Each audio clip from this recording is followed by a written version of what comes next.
കാമുകന് വിഷം കൊടുത്തൊരു ലേഡി കൊന്നു. കോതമംഗലത്ത് ഇന്നലെ നടന്നൊരു ന്യൂസാണ്. ഇത് വന്ന സമയത്ത് ഒരുപാട് ആൾക്കാർ ഷാരോൺ വധക്കേസിലെ ഗ്രീഷ്മയുമായിട്ട് ഈ ഒരു കേസിനെ ബന്ധപ്പെടുത്തി പറയുന്നത് കണ്ടേ. ഷാരോൺ വധക്കേസിലെ കേസും ഈ കേസും ഒരുപോലെയാണെന്ന് നിങ്ങൾക്ക് തോന്നുന്നുണ്ടോ? എനിക്കൊരിക്കലും അത് സെയിം ആയിട്ട് തോന്നുന്നില്ല. ഗ്രീഷ്മ കൊന്നത് ഒരു തെറ്റും ചെയ്യാത്ത ഒരു പയ്യനെയാണ്. ആ പയ്യൻ പോലും അറിഞ്ഞിട്ടില്ല അവൻ എന്തിനാണ് മരിച്ചതെന്നുള്ളത്. പക്ഷെ ഇവിടെ മരിച്ച യുവാവിന് ഓൾറെഡി കല്യാണം കഴിഞ്ഞൊരു ഭാര്യയും പിന്നെ കുട്ടികളും ഒക്കെ ഉള്ളതാണെന്ന് കേൾക്കുന്നു. എന്നിട്ടാണ് മറ്റൊരു സ്ത്രീയുമായിട്ട് പരസ്ത്രീ ബന്ധം പുലർത്തിയത്.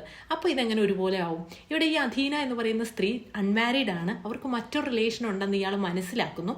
അത് തടയുന്നു. അതായത് അയാൾക്ക് പരസ്ത്രീ ബന്ധമാവാം, മറ്റൊരാൾക്ക് പറ്റില്ല.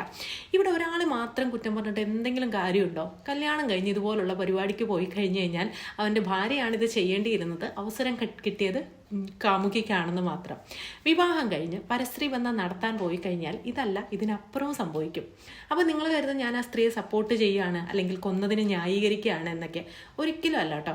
ഞാൻ ആരുടെയും അല്ലെങ്കിൽ ജീവൻ എടുക്കുന്നതിൽ നമുക്കൊരിക്കലും ഒരാളുടെ ജീവൻ എടുക്കാനായിട്ട് അവകാശമില്ല. ഞാനതിനെ സപ്പോർട്ടും ചെയ്യുന്നില്ല. പിന്നെ മറ്റൊരു കാര്യമുള്ളത്, ചില സ്ത്രീകളുണ്ട് വിവാഹം കഴിഞ്ഞ് പുരുഷനാണെന്ന് മനസ്സിലാക്കിയാൽ തന്നെയും ഇതുപോലുള്ള ബന്ധങ്ങൾ അങ്ങനെ കണ്ടിന്യൂ ചെയ്തുകൊണ്ട് പൊക്കോണ്ടിരിക്കും.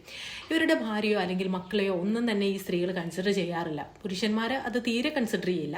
അപ്പോൾ ഇങ്ങനെയുള്ള പുരുഷന്മാരെയും അല്ലെങ്കിൽ സ്ത്രീകളെയും ഒക്കെ കൊണ്ട് ബുദ്ധിമുട്ട് അനുഭവിക്കുന്നത് അവരുടെ വീട്ടുകാർ തന്നെയാണ്. പല ആൾക്കാരും ഇതിനെയൊക്കെ നോർമലൈസ് ചെയ്ത് പറയുന്നത് കണ്ടിട്ടുണ്ട്, പ്രത്യേകിച്ച് പുരുഷന്മാരുടെ കാര്യത്തിൽ. പല റീൽസിലും അതൊക്കെ ഇപ്പോൾ ട്രെൻഡിങ് ആണ്. ഭാര്യമാർ അവരുടെ വീട്ടിൽ പോകുമ്പോഴോ ഡെലിവറി കഴിഞ്ഞ് കിടക്കുമ്പോഴോ ഒക്കെ ഇതുപോലുള്ള ബന്ധത്തിലേക്ക് പോകുന്ന ഭർത്താക്കന്മാർ.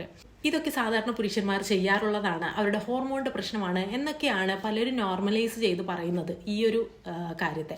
പക്ഷേ ഇതൊരു സ്ത്രീ ചെയ്ത് കഴിഞ്ഞു കഴിഞ്ഞാൽ അവരെ സൊസൈറ്റി വിളിക്കുന്നത് മറ്റൊരു പേരിലായിരിക്കും. നമ്മുടെ സ്കൂൾ കാലം മുതൽ നമ്മൾ കണ്ടുവരുന്ന കാര്യങ്ങളാണ്. അവൾ പോണേൽ പോട്ടെ, അല്ലെങ്കിൽ അവളുടെ അനിയത്തെ നോക്കാം, അതും അല്ലെങ്കിൽ ഒരു ലൈൻ പൊട്ടിക്കഴിഞ്ഞാൽ നമുക്ക് അടുത്ത ലൈനിനെ പിടിക്കാം എന്ന് പറയുന്ന ഒരുപാട് പയ്യന്മാരെ ഞാൻ കണ്ടിട്ടുണ്ട്. പിന്നെ ഈ പറയുന്ന പയ്യന്മാരൊക്കെ തന്നെയാണ് നാളെ ഇതുപോലുള്ള ഭർത്താക്കന്മാരാകുന്നു എന്നതാണ് മറ്റൊരു ഫാക്റ്റ്. ഇതുപോലുള്ള ആണുങ്ങളുടെ കൂടെയൊക്കെ പൊരുത്തപ്പെട്ടു പോകുന്ന സ്ത്രീകളെ പൂവിട്ട് പൂജിക്കുകയല്ലേ ശരിക്കും ചെയ്യേണ്ടത്?